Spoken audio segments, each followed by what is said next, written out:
साले जी काहे मुंह लटका के बैठल बारू हो? कुछ बोलबू का भइल बा तोरा के बोला? ए जीजा जी ढेर मत बोली, नया साल आ गइल बा।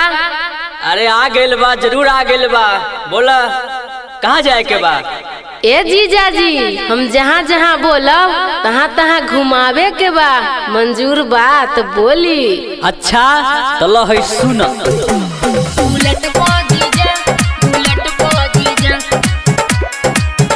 नया साल में घुमा दी डीजे घुमा दी बुलेट को जीजा, नया साल में घुमा दी बुलेट को जीजा। काहे के बारू साली मुंह लटकावले, बैगन के लेखा दोनों गाल तू फुलावले। बुलाइब ना ए साली काहे के बारू साली मुंह लटकावले, बैगन के लेखा दोनों गाल तू फुलावले।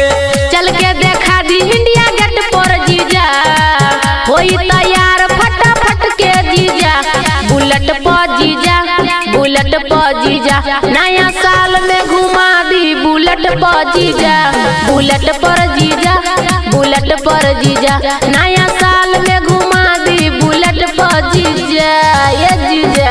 ए साली जरूर घुमाएब हो, तू जहाँ जहाँ कहबू ना हम तोरा के वहाँ वहाँ सगरो घुमा दे, मत टेंशन ला। ठीक बा जीजा जी, ठीक बा। ठीक ना रही आखे जीजा तुम तोहरे न बनी। ए जीजा जी तहरा जैसा जे जीजा मिले तो भाग्य खुल जाए। आजू दिल्ली कलकत्ता घुमा दी जीजा, अपना साली के श्रद्धा पूरा दी जीजा। ए साली जरूर पुराई में सरदा। आजू दिल्ली कलकत्ता घुमा दी जीजा, अपना साली के श्रद्धा पूरा दी जीजा।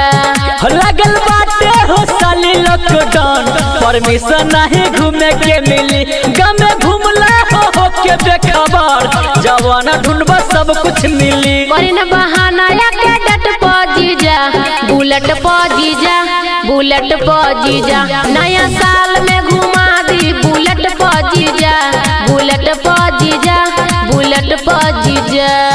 अरे साली अरे तू मत टेंशन लो, काहे घबरावा तारो मर्द तू मत लो टेंशन। बुलेट पर का तोरा के जवन कबो तोरा के टर्न पर घुमावे ना जीजा तू झूठ बोला था। अरे ना कैसे झूठ बोले हो? हाँ जीजा विश्वास कर।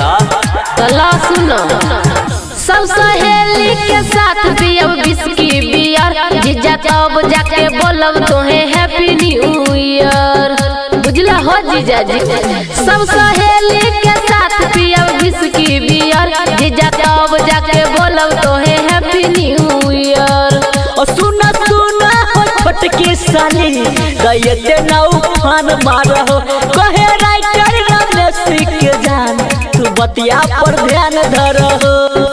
मानव न के करो कहल का जीजा, बुलेट प जीजा, बुलेट प जीजा। नया साल में घुमा दी बुलेट प जीजा, बुलेट प जीजा, बुलेट प जीजा।